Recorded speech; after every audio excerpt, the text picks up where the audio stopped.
నెల 13వ తారీఖున జరగనున్న ఎన్నికల్లో కడప పార్లమెంట్ అభ్యర్థిగా కాంగ్రెస్ పార్టీ అధ్యక్షురాలు వైఎస్ఆర్ ముద్దుల బిడ్డ వైఎస్ షర్మిల పోటీ చేస్తున్నది.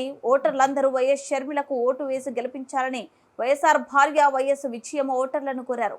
ఎన్నికలు ప్రచారం ముగుస్తున్న సందర్భంగా వైఎస్ విజయమ్మ వీడియో ఇప్పుడు రాజకీయాల్లో పెద్ద చర్చనీయాంశమైంది.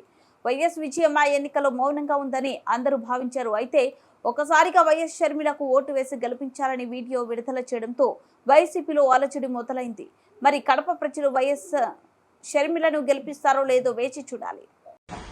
మీ విజయమ్మను రాజశేఖర రెడ్డి గారిని అభిమానించేవారు, వారికి రాజశేఖర రెడ్డి గారిని ప్రేమించే వారికి యావత్ కడప లోక్సభ నియోజకవర్గ ప్రజలందరికీ నా విన్నపం.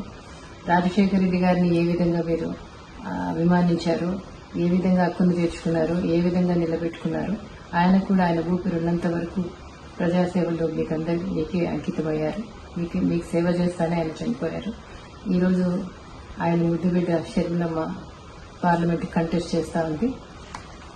ఈరోజు ఆ బిడ్డను ఆశీర్వదించమని, పార్లమెంటుకి పంపమని, ఆయనలాగా మీకు సేవ చేసే అవకాశం ఆమెకి ఇవ్వమని వాళ్ళందరినీ ప్రార్థిస్తున్నాం.